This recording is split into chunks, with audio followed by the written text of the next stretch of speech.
Listen, you should be good, I think. Okay. Hello, everyone. Welcome to today's session on collaborative action on equality, education, and sustainability. We are excited to have you here. This is going to be an engaging session. We will be having a conversation, and I hope it will be interactive. Okay, before we begin, I'd love to see your faces. Maybe you can turn on your cameras. If you can, I think always it's great to connect when we can see each other. Okay, next, I will introduce my team. Always a strong program isn't a one-person show. I have my team, there is Rose. Maybe you can do a brief introduction about yourself. Hi, everyone. Thank you for joining us today. My name is Rose Sevencia. I'm the assistant programs coordinator for Ordinary Voices in Global Youth Forum. I'm so glad to be here, and I welcome all the guests. And I'm mostly focused on the advocacy area, making sure that people know what we do at Global Youth Forum, the Ordinary Voices department. And I'm so glad for this day, and I look forward to having an engaging session. So thank you and welcome all. Thank you so much, Ross. We have another assistant, I think is not here. His name is Peter Mwangi, and he is always in charge of the ICT sector in the program. Okay, we'll just go and maybe talk to you about what to do at Global Youth Forum. We have about 3 programs. That's the Molding for Work, whereby we teach youth skills on how they can create a job or get one. Another one is Football for Peace, whereby we use sports as a tool to mobilize resources. And this one, which is the Ordinary Voices, whereby we come here and hear the voices of those communities or people which have been neglected. Okay, next, I will just introduce you to the topic of discussion, which is collaborative action on equality, education, and sustainability. In an increasingly interconnected world, achieving equality and quality education is fundamental to building a fair and just society. However, these goals cannot be realized in isolation. It's like each of them is interconnected with each other. Equality ensures that all individuals, regardless of gender, background, or socioeconomic status, have the same opportunities to succeed. Also, education, which is a key driver to transformation, is needed also to break barriers and uplift communities. Sustainability also is in terms of social and economic systems. And I will just end it by saying that by working together across sectors and disciplines, that's the equality and education, we can develop policies and programs and initiatives. Okay, I have my speakers for today, which is Bosco Kavisu, Faith Kaloki, Beatrice Kache, and Han Joki. And we will just go directly to our discussion. Maybe I will start with Faith Kaloki. You can tell us who you are, what you are doing, the SDG you are supporting. Thank you.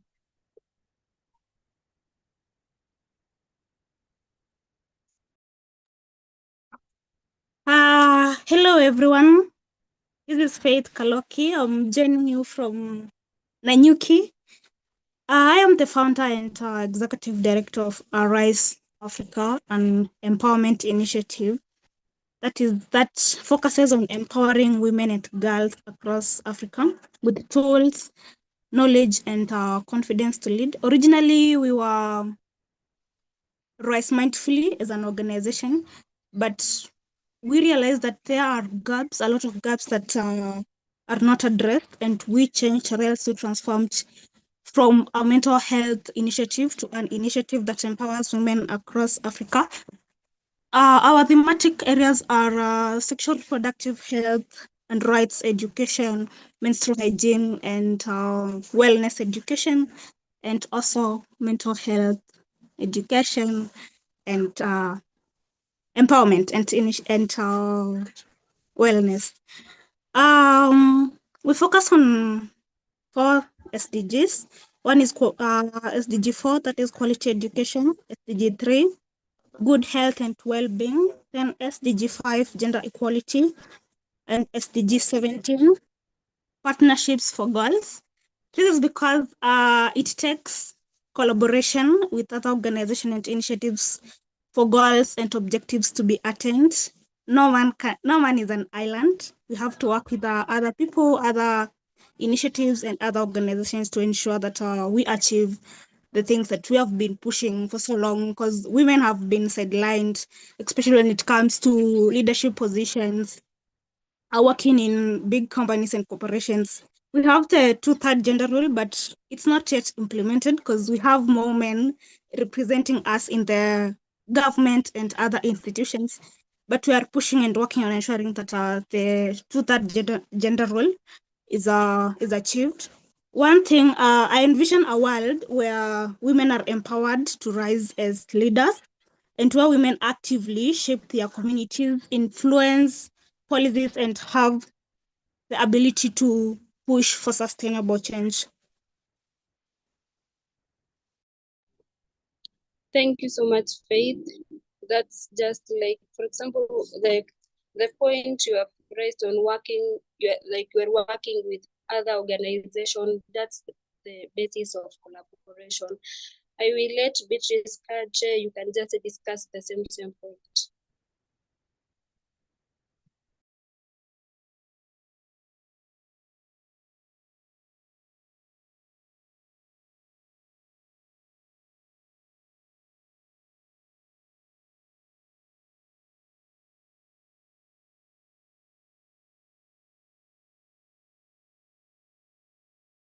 Okay, I think we cannot get her at the moment. Maybe Bosco Kavisu, you can jump on to that. Okay, I hope I'm audible enough. So I'm Bosco Kavisu. What I can say, I'm a computer scientist by profession, but I support education. That's one thing I'm doing currently. And I'm the co-founder of African Trailblazers Network. I've been the co-founder of Unashamed Charity Group, which is basically a charity group supporting the children's home, the street kids, and all that. And I'm also the fellow at Teach for Kenya. Teach for Kenya is we are supporting also education in the underserved communities. So basically, for me, I'm in Nairobi, and that's where I'm joining you currently now, this session. So what we are doing in Nairobi is to ensure each child, disregard of the maybe background, any socio-economic, and all that, they receive the quality education, and they have inequality, the equality of it in the education. So that's we are trying to achieve, so that these kids by the age of 25, they are grown to adults who can support the community, and they can also support themselves. It's sustainable. So I support, I focus on goal number 4, that's quality education, and then to bridge the educational gap, and also to promote the equitable the access to quality education, and also to empower the young people with the knowledge and the skills. Because for me, being an IT guy and being an computer scientist, I use this technology to try to get into the education part. How can we integrate this ICT into education? Because it's needed in this century. Without education, the ICT, the digital world, then one is lagging behind. So that's what I'm trying to do. Thank you. That's good. That's me, Bosco.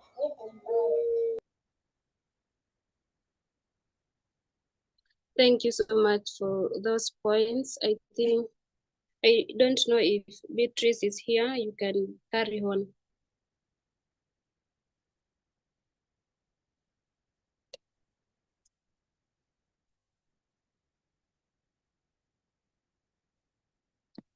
Beatrice, can you hear me? You can unmute. Yes, I can hear you. Yeah. Sorry, I had a bit of internet challenge. My name is Beatrice Kache Maitha. I am from Kilifi. I work at Impatimas Education Investment as the executive director and a co-founder. And at Impatimas, we are a financial social enterprise in Kilifi.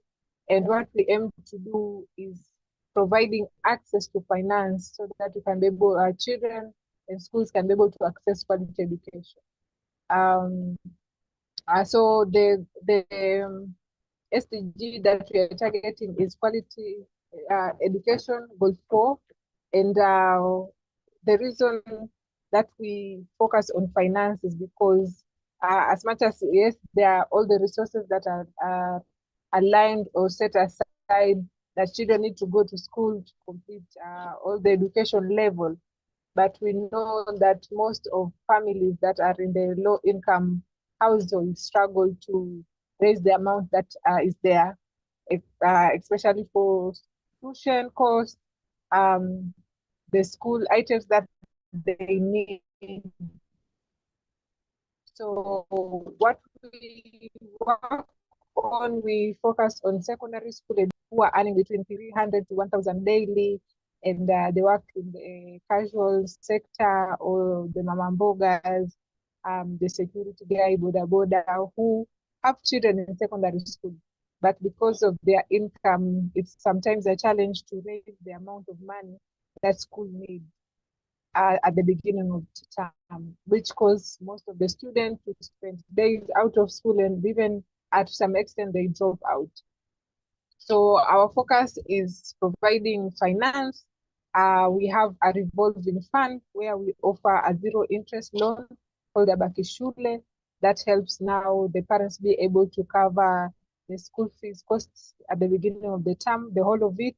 So we pay like 100% school fees. And then the parents now, according to their income flow, they're able to pay back within 6 months. So with that, we ensure that now students are able to go back to school, stay in school, learn, and even complete the secondary school education. Apart from that, we do digital literacy for students in primary school in conjunction with African Storybook as their champion. So African Storybook has open source digital literacy books online where you can be able to download them for free and use them for free. So we train children how to read and even write their own stories using African Storybook apps. Yeah, thank you. Thank you so much. I can see that Beatrice is busy working on finances. And Joki, let's know what you are working on. Hi, and I hope I can be heard because I don't think I can hear very well from this side. My name is Njuki Ann, and I am a tapping school manager in Maweni, that is in Mombasa. And I work for an organization called Food for Education that believe that hungry kids cannot learn. So by providing nutritious meals, it eliminates hunger as an element that should hinder kids from getting quality education. And it's through this job that I got to be involved in the community. And I saw that there was something that was lacking in fueling these kids, which was mentorship and empowering these kids, basically pointing them like to the right direction.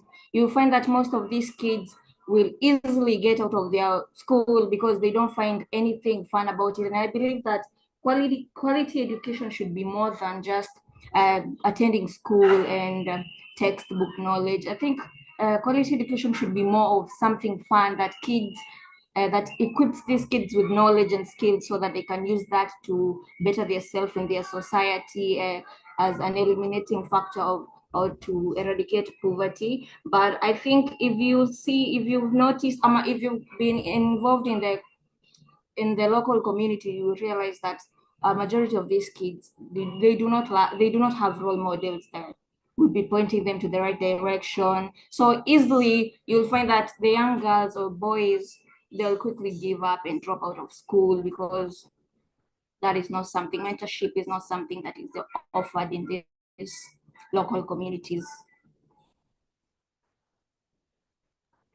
Okay, thank you so much. Now that we have known that Faith Kaloki is working on quality good health, Beatrice is working on finances, Bosco Kafisu is working on the technological part, and Han is working with the kids.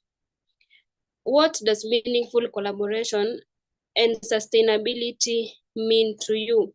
And how can we strengthen collaboration to help achieve the SDG you are most passionate about by 2030?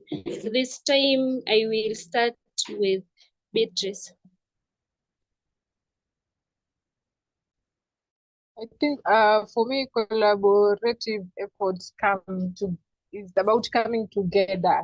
Like now that we know, like every one of us is working on a certain part towards SDG 4 or quality education. Then how can we come together, use the skills that we have, either the strength that we have, the power that we have.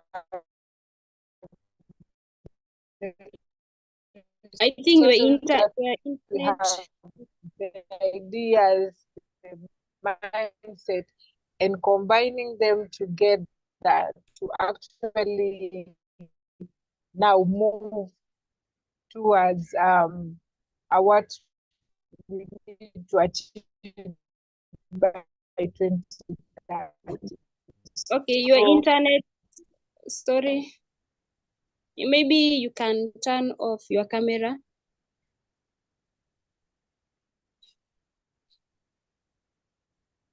My internet is kind of shaky. Yes, you can turn off your Can you hear camera. me?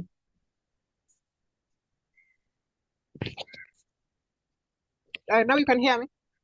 Thing Yes. is the collective action have, is it the resources that we have, the power that we have, the strength that we have, ideas and mindset, and joining them together towards achieving what we need to achieve by 2030. So for me, collaborative action is bringing all those things together. Yeah. Thank you so much, Beatrice. I think you have just said that collaborative action, it's just basically coming together as communities, organizations. Let me know what collaborative action means to Bosco Kavisu. You can tell us your perspective. Okay, for me, it means to build the partnership which is grounded to the mutual respect and also the shared values which are important, and also the commitment to achieve the common goals. So this maybe might involve the recognition of the strength and the diverse stakeholders who are creating the inclusive the platform, because this platform is where you will build the collaboration.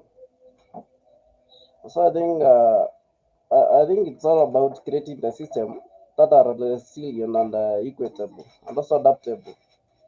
Ensure there is the lasting positive impact in the community.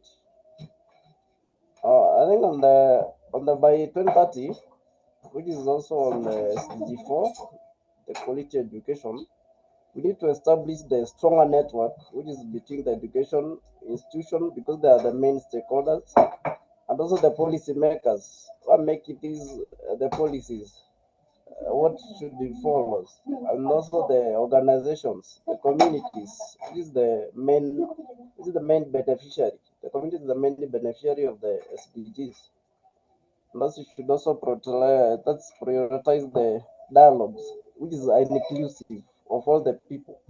Because you find at some point, maybe some are left out, do these dialogues, do the policy making, which is so important to bring them close in the collaboration.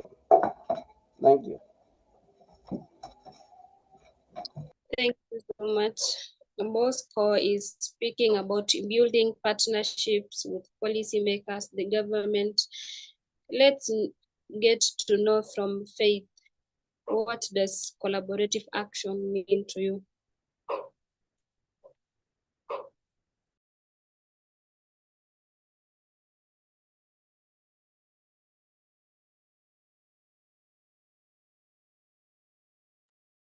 I'll confirm if you can hear me.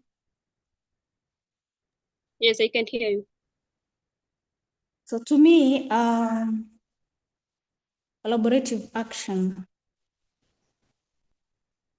it's all about fostering intentional partnerships where diverse stakeholders, that's organization, individuals, government corporations, can work together towards a shared vision where we can decide as Arise Africa and Youth Global to work on a theme such as mental health or else quality education for girls and boys. That's all about collaboration, coming together. We have a shared vision. We have something that we are passionate about and that we like to work on together. So we come together, decide, and say that let's work on this collaborative action. Thank you so much for that. Han, you can jump on and just tell us what does it mean to you? True sustainability, it's people-centered. I think for us to eradicate poverty, we have to involve the community in, and we work together with a purpose to bring a solution that lasts beyond our time. And I think one thing that I've seen in the community is that a lot of these people in this local community do feel left out, actually, in the decision making. I feel like for us to work together, they have to be involved, they have to be present, their words do have to matter.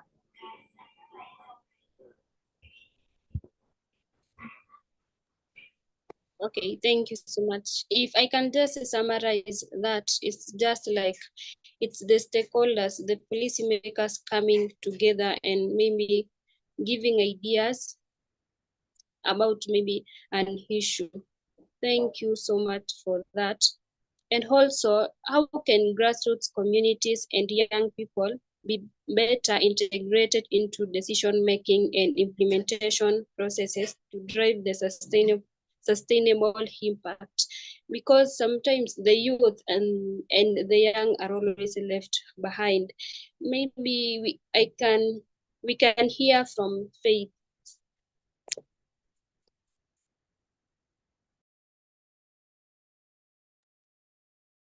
I'd say that empowering grassroots initiatives and young people requires intentional engagement and policy discussions, and also program designing, and to ensure that we can establish mentorship programs and participatory governance structures that will ensure that women and the youth are involved in decision-making processes and they are not just beneficiaries, but active contributors to solutions.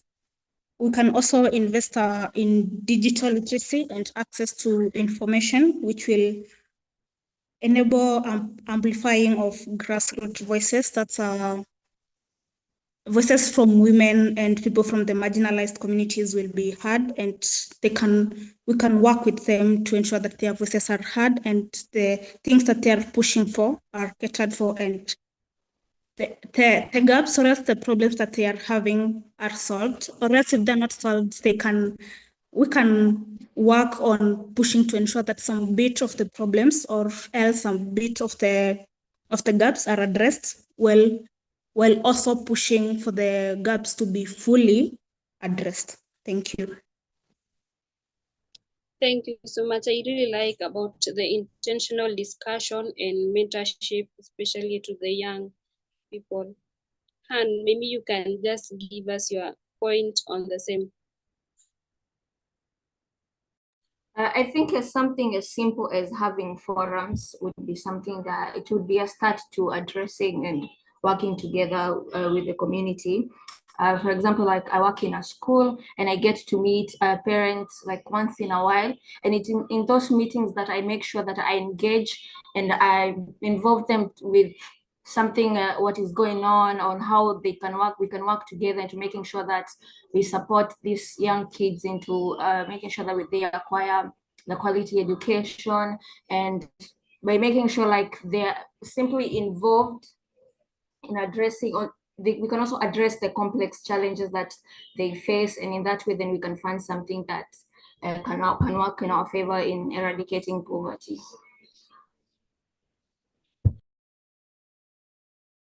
Thank you so much for that. It's all you have said, that it's all about giving solutions to the complex challenges that the youth and the young face in our society today. Let's go to Bosco. You can just give us your point on the same. Okay, I think the grassroots communities are the most who receive these challenges and who experience these challenges.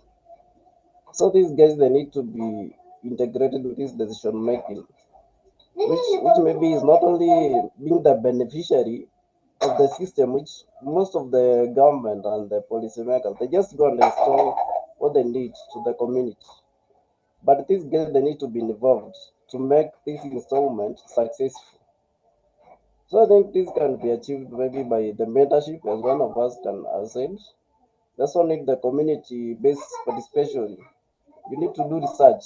You need to go to the ground, do some research on what are the people going through. For you to come back and get what you need to the community. So they need all that, and also the inclusion of the youth, which are very important for now, because these are the majority.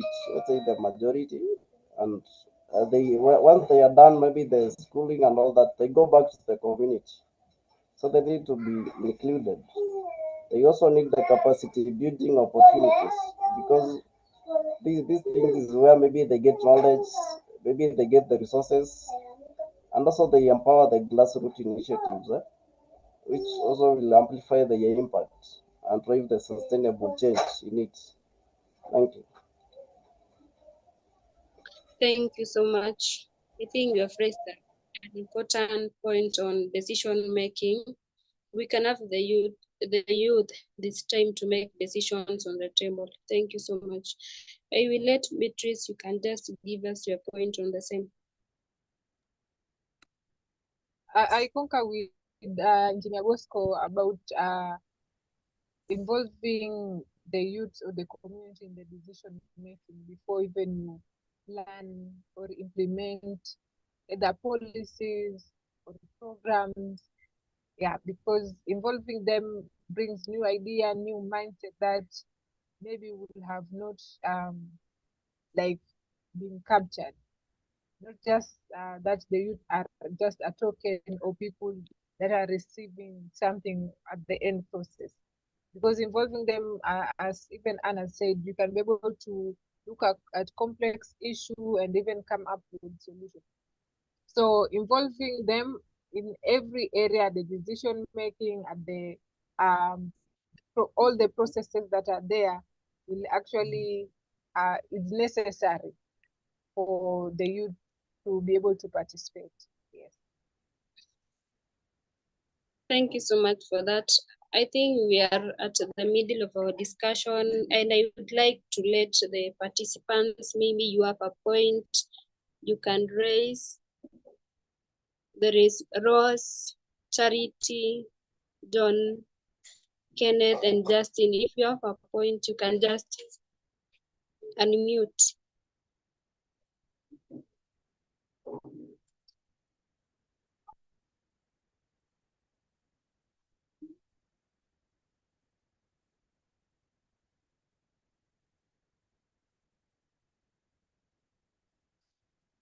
Anyone?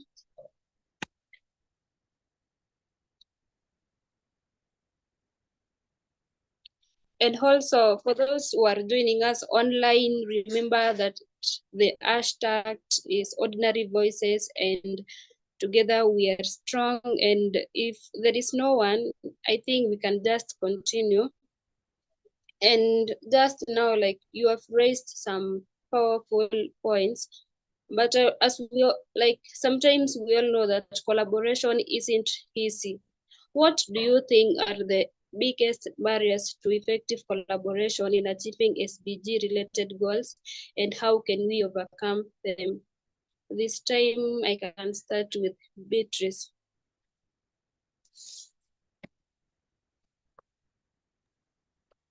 I think most of the barriers is when it comes to achieve the SDG is people do not have like a clear vision of what is there to be achieved, or the main actions that need to be taken.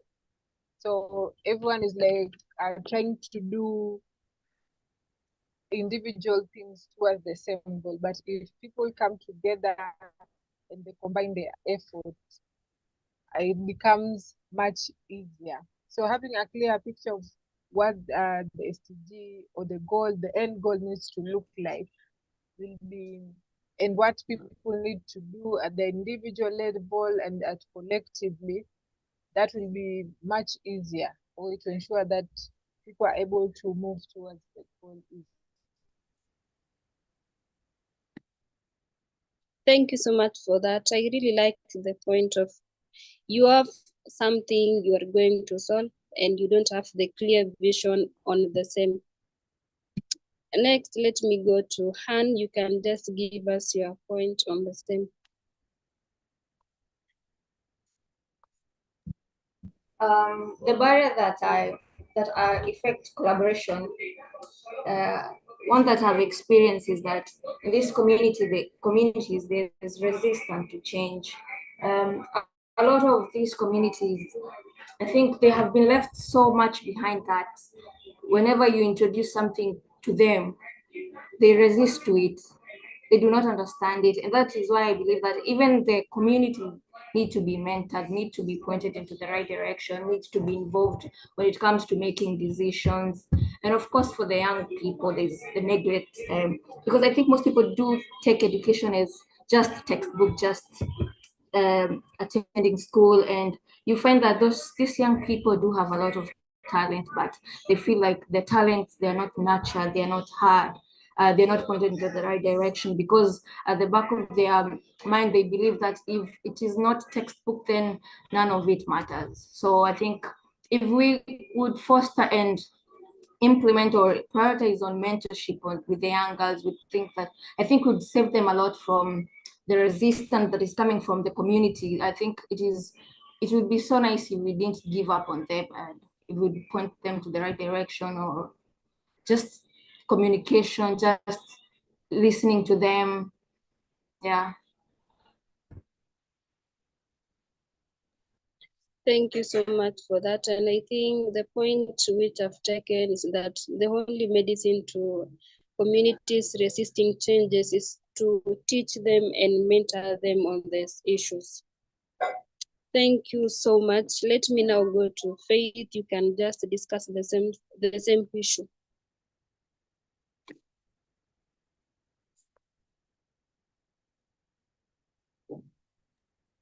One barrier or else one challenge that we face when it comes to collaborative action is the lack of funding and resources. You find that we have a vision, we have a mission, we'd like to work on this thing, but for the funders, they are asking for 2-year bank and emphasis statements, which in our initiatives or our programs, we have been funding our programs through support from our friends or else our family members. But now we'd like to apply for grants, submit our proposals out there for funders to support our initiatives. But they cannot support us because they're asking for bank statements for 2 years, but we don't have that. We've been accessing our funds or else we have been working through support from our friends, from other grassroots organizations, but now we are not in a position to get funding or else funds from funders and those organizations that give grants to grassroots organizations. That's actually a very big challenge. You find that organizations and initiatives have visions and missions and a lot of needs and gaps that they are willing and ready to work on, but the lack of funds, the lack of money limits them from pushing and going for what they would like to do. And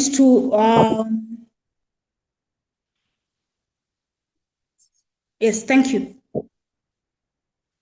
Thank you so much. I think you have raised an important point on the finances.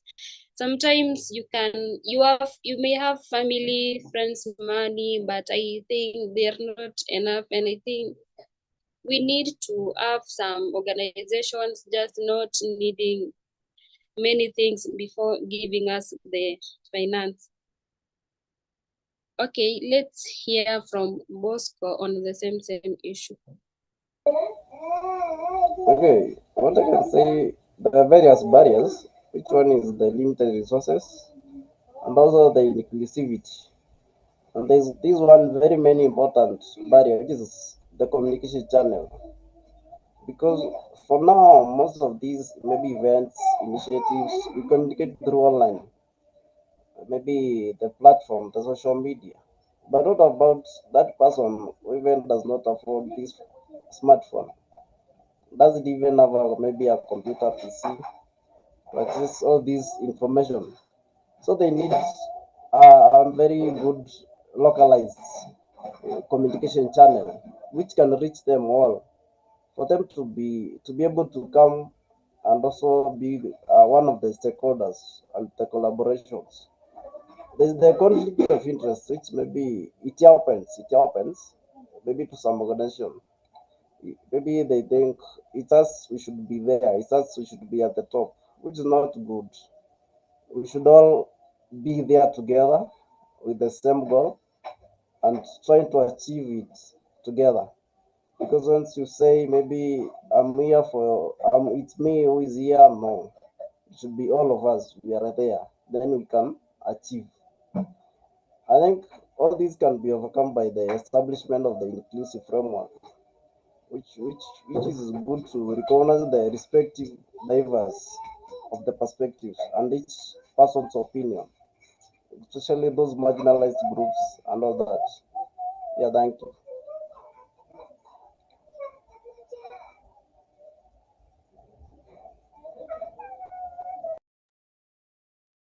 Okay, thank you for that. And you have raised an issue about the communication channels.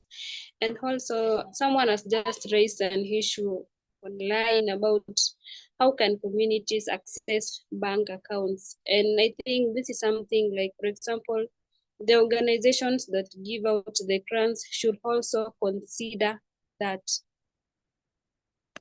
Now that we have explored some of the challenges, let's shift our focus to the solutions section. What actionable steps can individuals, institutions, and policymakers take today to foster strong collaboration for a more equitable and sustainable future?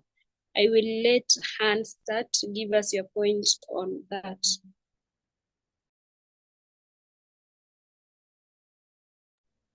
I believe in collaborative efforts as together, like we work together with the same aim to make sure that we're saving, even if it's not many, just even if it's one child or one family at a time. And as we work towards the aim of eradicating poverty, I think the coming together like this, that we've connected, we're exchanging ideas, networking. Not only we built a big movement that we can even have the big organizations into our side and supporting us.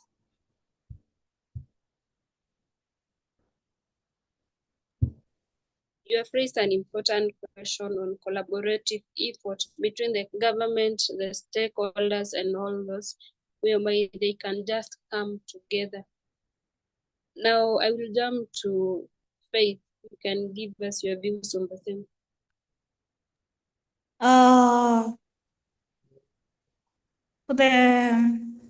For the barrier of lack of funding and resources in grassroots organization, we need to shift the focus toward funding models that prioritize grassroots-driven solutions. For example, you find that the rules or else the obligations that are set out there by funders are quite stringent. They need you to have been in operation for 3 years. You've been in operation for 1 year, but the impact can be seen. The impact is there. So I think that the policies or else the rules that are set by funders should be less. I don't know if that's the right word. Should be lessened, and with that we can be able to solve the issue of funding and lack of resources in grassroots organizations, especially when they are carrying out or running their programs and initiatives.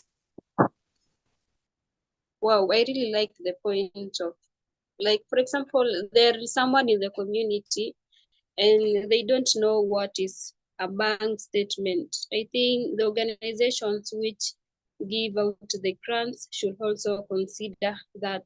Thank you so much. I will let Bosco give us your views on the same. Okay, maybe I can start with the individual part.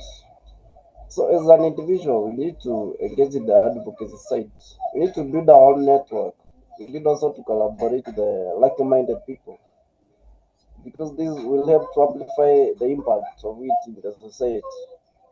You also need to share the knowledge and the resources. You don't have to keep the knowledge you have. You don't need to keep the resources if you have them. Just share with the community, and it will be very good action. Maybe on the institutions, there's some institutions which they don't know that you are there. Maybe you are in Nairobi. Institutions, they need to take action to empower the community just around.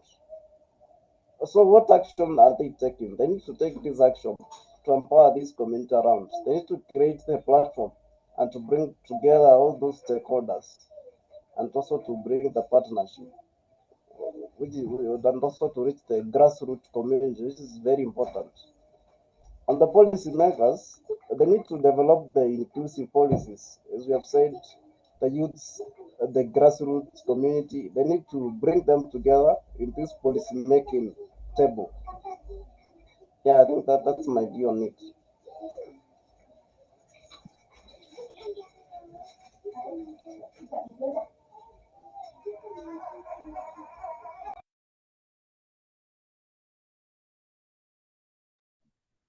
Millicent, unmute. Sorry for that. I think it just raised a point whereby as an individual, if you have the resources, you have knowledge, you need to be selfless and share. Thank you so much for those points. Beatrice, you can go on. I think for individuals, institutions, and policymakers, I think the actionable steps should be action, because we have a lot of policies, we have a lot of good programs that are out there to help people, but if they're not implemented, if they're not, when they're implemented and there's something that comes up that needs to be reviewed, it should be able to happen. So for me, I think out of the policies that they have, the good policies they have, either to improve education or to all the SDG, they need to be put into action, because we can have good policies, we can have good articles written, we can have good MOU signed or convention signed, but if actions are not put into action or actions are not seen, then we are just having a lot of papers that is not helping either the community or the youth, even in achieving the goals that we have.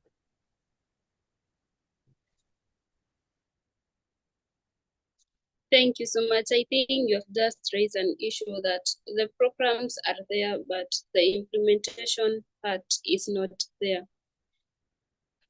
I think I will just go again to the participants. If you have a question, a point to add or to raise, you can unmute.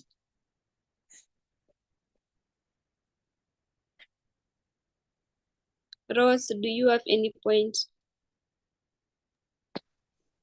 I'll just want to add on what had been asked, and Faith answered it comprehensively on the issue of grassroots communities getting to have like the banks.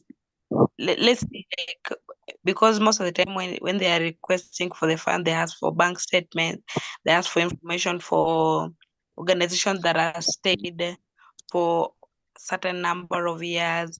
I will just want to hear from the speakers, what is the recommendation for like grassroots organizations, starting organizations, in terms of how do we collaborate to with the make sure that our strategies come to be, because most of the time when you are starting or you are from a grassroots area, it's quite hard for you to get the funds, get the information and all that. What is the recommendation of the speakers on how this grassroots will move from not knowing, I'll say not knowing, to a level that they can access the not just funds, but they can access the services.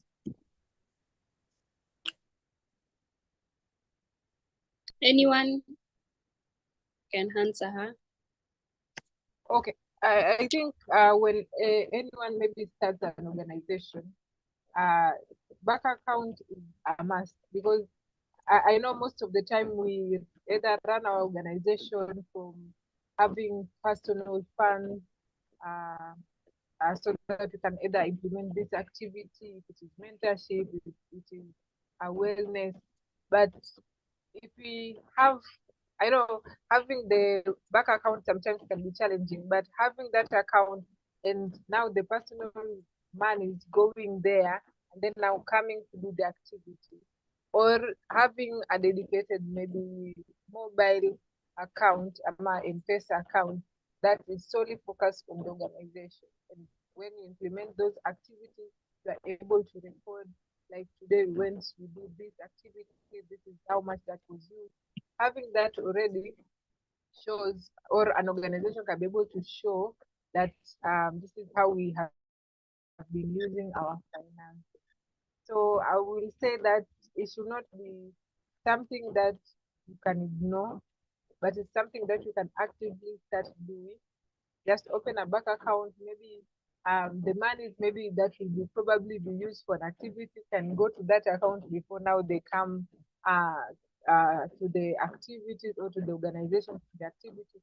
Or you can have a dedicated M-Pesa account that is solely for the purpose of the organization. That you can be able to have a statement that shows that yes, this is the amount of money that has come to this organization, and this is how it is used. Yeah, it is a process. Even for us at the first, when we started, it was difficult to do that. But then realizing that they will ask, oh, if you will be looking for funding, of course they will ask, if you have done activity A and B, where were the funds coming from? How did you use the funds? So having either a bank account or a dedicated M-Pesa number for the organization, it's easy even to track the people who are giving you money to do activity and how you do the activity. So that's for me.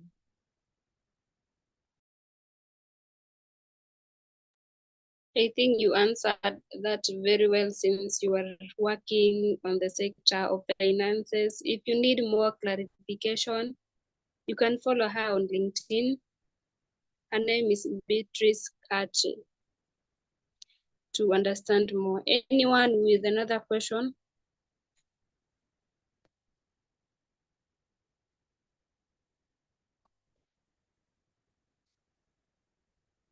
Okay, if there is no one, Okay, you can carry on. I have an addition to answer Ross's question. When starting an organization, you have your thematic areas. You'd like to work on food for education, or else mental health, sexual reproductive health, and education, and such things. So before starting an organization, if you are unsure of what you'd like to do or what is supposed of you, it's advisable to look for mentors. Mentors are always key, especially when it comes to running and operation of initiatives. Look for a mentor who are in the same field as the field that you are working on. Then from there, they can guide you step by step on how you should carry out things, or how you should, or else in case you have a question about a thing that's bothering you, or that you'd like clarification on, you can check on them, ask them, and then they'll guide you on how to go about that. Seek for mentors, look for mentors, ask questions.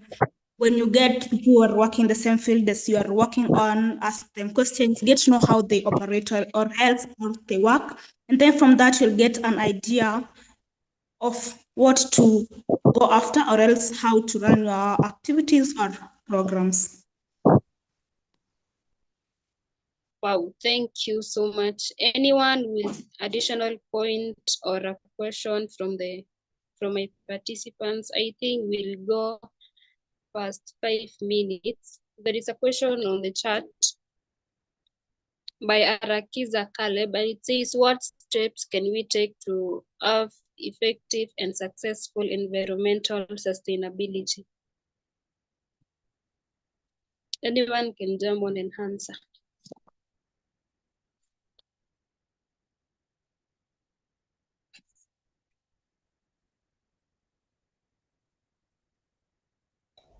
Okay, maybe I can go.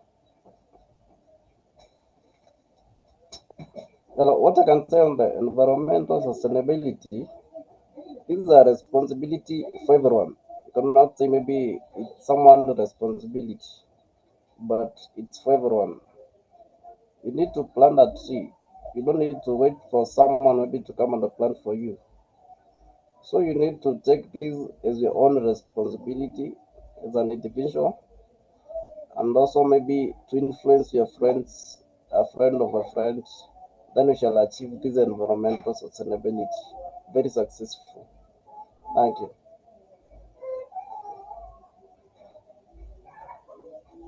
Thank you so much. Anyone with another point or a question?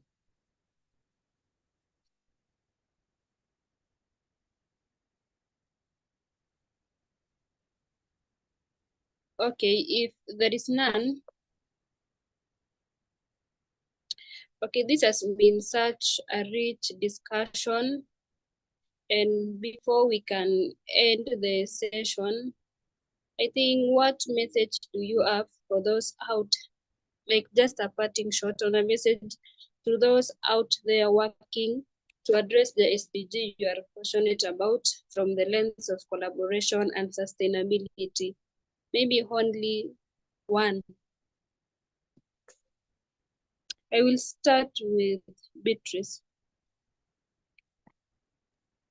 I think for me, my parting shot is coming together or collaborating will enable us to achieve so much in the areas that we are working on, or the SDGs we are working on.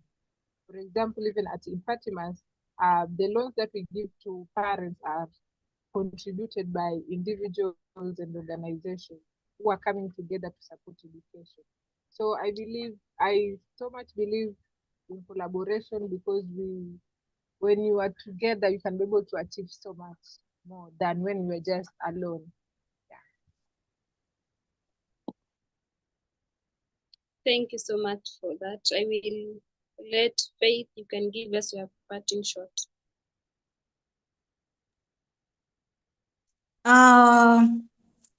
We all know that educating a girl, or else we say that when you educate a girl, you educate the whole community.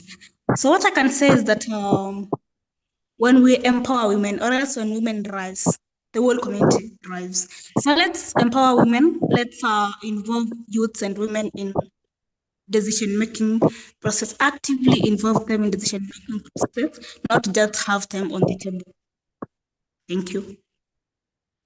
Thank you, Han. You can give us yours. I believe umoja ni nguvu. Your strength, my strength. Together we can transform the community.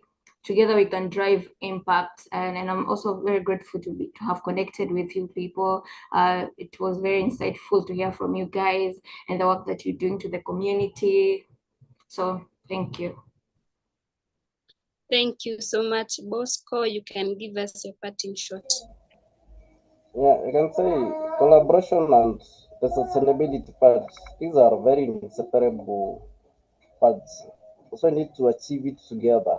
You cannot achieve it when you're alone. Let's be together and we shall achieve it. Thank you. Thank you. I know that we have come to the end of our discussion, and I can see that Justin is here. Justin, you can introduce yourself and tell us what is coming up in your department.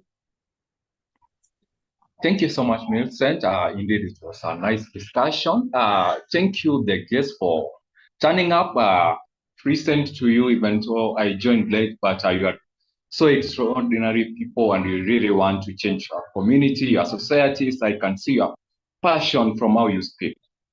Thank you so much for joining. My name, sorry, I never introduced myself. My name is Justin Mokua, the Sports for SDG Coordinator at UIA.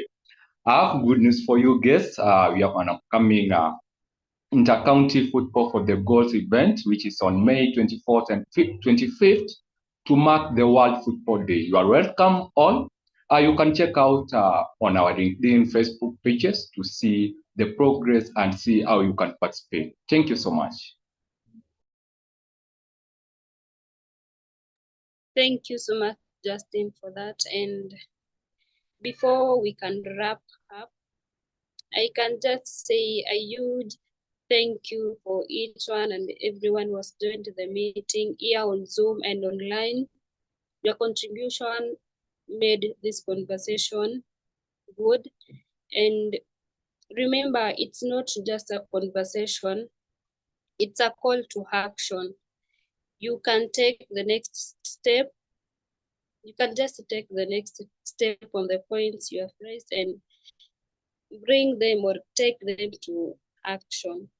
And for the final call is that collaboration is the key to real change, whether it's advocating for equality, supporting inclusive education, or strengthening sustainable social systems. We have a role to play, so let's take action and work together and make an impact beyond this session. Thank you so much for joining. And before you run away, Millicent, I know you might be calling for speakers for the next session. Did you want to give a shout out on that really quick? Yes, we have the next session for April, and we welcome you. We'll post on our LinkedIn pages. If you are interested in being a speaker, you can just register. We will consider you there. Thank you.